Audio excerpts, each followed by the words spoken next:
साल 1608। भारत दुनिया के सबसे अमीर देशों में से एक था। उस समय जब यूरोप के कई देश गरीबी, युद्ध और आर्थिक संकट से जूझ रहे थे, तब भारत को सोने की चिड़िया कहा जाता था। भारत का कपड़ा दुनिया भर में मशहूर था। ढाका की मलमल इतनी महीन होती थी कि कहा जाता था कि पूरा कपड़ा एक अंगूठी के अंदर से निकल सकता था। भारतीय मसाले यूरोप में सोने के बराबर बिकते थे। काली मिर्च, दालचीनी और इलायची की कीमत इतनी ज्यादा थी कि यूरोप के व्यापारी समुद्रों में जान जोखिम में डालकर भारत पहुंचने की कोशिश करते थे। दिल्ली में मुगल साम्राज्य अपने चरम पर था।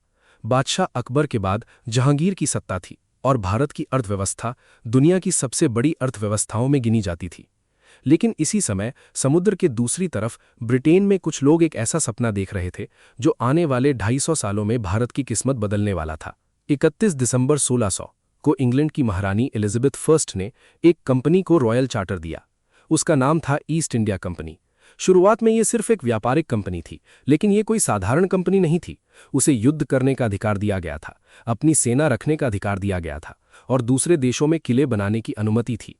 असल में ब्रिटेन सीधे भारत पर हमला नहीं करना चाहता था। वे जानते थे कि मुगल साम्राज्य बेहद शक्तिशाली है, इसलिए उन्होंने एक अलग रास्ता चुना, व्यापार। अगर व्यापार के जरिए भारत के अंदर प्रवेश मिल जाए तो धीरे धीरे सब कुछ हासिल किया जा सकता था। 1608 में ईस्ट इंडिया कंपनी के जहाज भारत के सूरत बंदरगाह पर पहुंचे।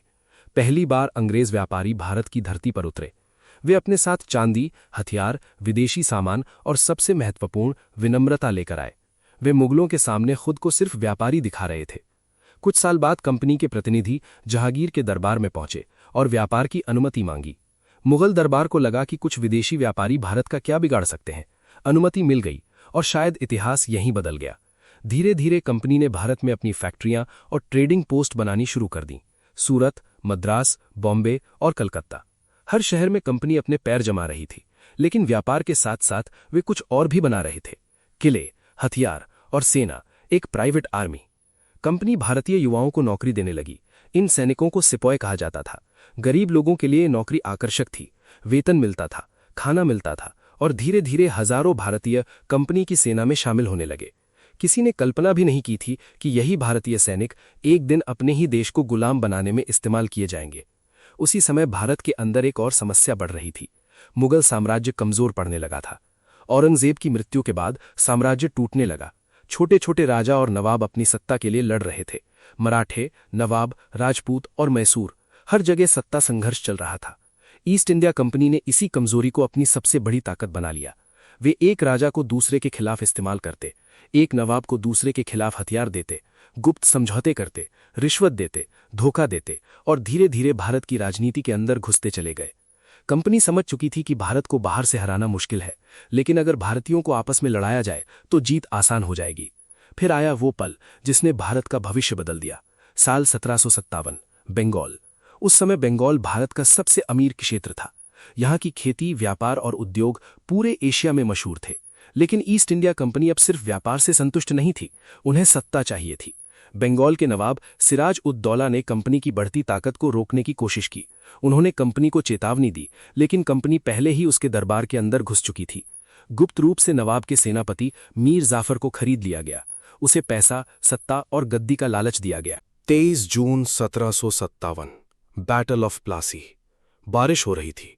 युद्ध शुरू हुआ, लेकिन अचानक नवाब की सेना का बड़ा हिस्सा पीछे हट गया। मीर जाफर ने धोखा दे दिया था। सिराजुद्दौला अकेला पड़ गया। कुछ घंटों में सब खत्म हो गया। रॉबर्ट क्लाइव जीत चुका था।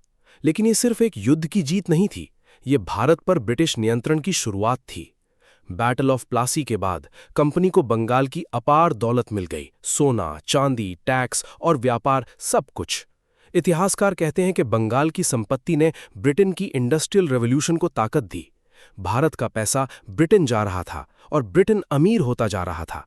अब कंपनी व्यापार नहीं कर रही थी, अब कंपनी शासन कर रही थी।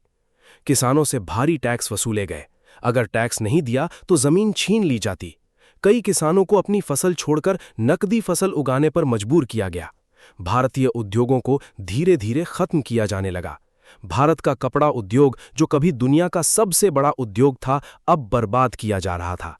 ब्रिटेन चाहता था कि भारत सिर्फ कच्चा माल दे और तैयार सामान ब्रिटेन से खरीदे। भारत को एक ऐसे बाजार में बदल दिया गया जहां से सिर्फ पैसा निकाला जा सके। फिर आया 1770 का बंगाल फैमिन, इतिहास के सबसे भयानक अकालों में से एक। खेत सूख चुके थे, गांव खाली हो रहे थे और लाखों लोग भूख से मर रहे थे। लोग पेड़ों की छाल खाने लगे, बच्चे सड़कों पर मर रहे थे। लेकिन कंपनी ने टैक्स लेना बंद नहीं किया, उन्हें सिर्फ मुनाफा चाहिए था। इतिहासकार मानते हैं कि इस अकाल में लगभग 1 करोड़ लोग मारे गए। लेकिन उसी समय ईस्ट इंडिया कंपनी के अधिकारी भारत से दौलत लेकर इंग्लैंड लौट रहे थे। वे इतने अमीर हो चुके थे कि उन्हें नवाब्स कहा जाने लगा। कंपनी अब एक व्यापारिक संस्था नहीं रही थी, वो दुनिया की सबसे शक्तिशाली ताकतों में से एक बन चुकी थी। उसके पास अपनी सेना थी, अपनी सरकार थी, अपना झंडा था और करोड़ों लोगों पर नियंत्रण था। धीरे धीरे कंपनी ने भारत के और हिस्सों पर कब्जा करना शुरू किया। दक्षिण में मैसूर, जहां एक शासक कंपनी के खिलाफ मजबूती से खड़ा हुआ, टीपू सुल्तान ने अंग्रेजों के खिलाफ कई युद्ध लड़े। उन्होंने फ्रांस के साथ गठबंधन किया और नई तकनीक व रॉकेट हथियारों का इस्तेमाल किया। कुछ समय के लिए ऐसा लगा कि शायद कंपनी को रोका जा सकता है, लेकिन आखिरकार 1799 में सेरिंगापट्टनम की लड़ाई में टीपू सुल्तान मारे गए और दक्षिण भारत का रास्ता कंपनी के लिए खुल गया। फिर बारी आई मराठों की।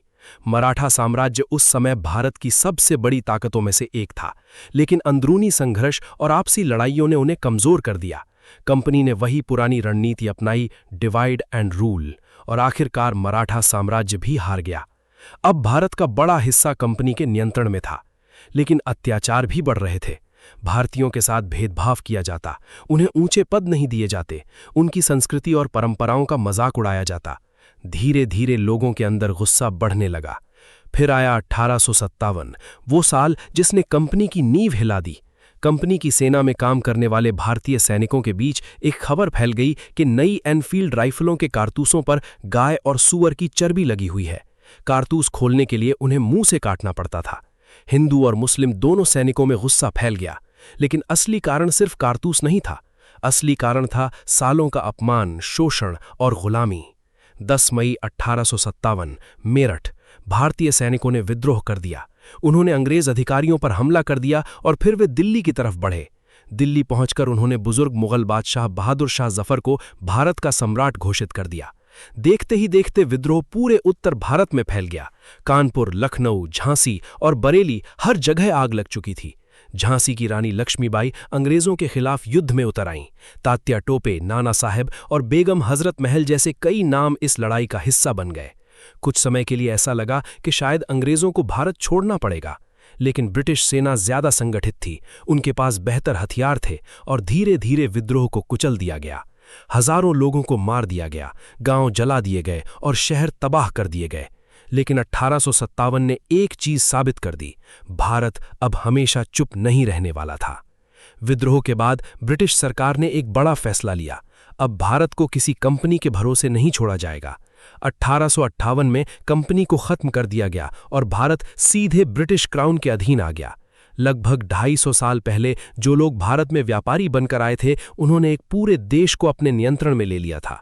एक कंपनी जो कभी सिर्फ मसाले खरीदना चाहती थी, अब इतिहास का सबसे बड़ा साम्राज्य बना चुकी थी। उन्होंने भारत की दौलत लूटी, राजाओं को आपस में लड़ाया, लाखों लोगों की जिंदगी बदल दी। और शायद इतिहास का सबसे बड़ा सबक यही है कि जब व्यापार, सत्ता और लालच एक साथ मिल जाते हैं तो एक कंपनी भी पूरे देश को गुलाम बना सकती है। लेकिन कहानी यहीं खत्म नहीं होती, क्योंकि भारत पर राज करने वाली ईस्ट इंडिया कंपनी सिर्फ एक कंपनी नहीं थी, वो इतिहास का पहला ऐसा उदाहरण थी जहां व्यापार के नाम पर एक पूरे देश को कंट्रोल किया गया। बस चेहरे बदल गए हैं, तरीके बदल गए हैं, लेकिन खेल वही है। और इसी चैनल पर हम ऐसी ही कहानियां लेकर आते रहेंगे, ऐसी कहानियां जो स्कूलों की किताबों में पूरी नहीं बताई जाती। तो अगर आपको ऐसी सिनेमैटिक डॉक्यूमेंट्रीज पसंद है जहां सिर्फ कहानी नहीं बल्कि इतिहास का असली चेहरा दिखाया जाता है, तो अभी इस चैनल को सब्सक्राइब करिए, क्योंकि अगली वीडियो में हम लेकर आ रहे हैं एक और ऐसी कहानी जिसे देखने के बाद शायद आप दुनिया को पहले जैसा कभी नहीं देख पाएंगे। दिस इज राहुल डॉक्स, जहां इतिहास सिर्फ बताया नहीं जाता, महसूस कराया जाता है।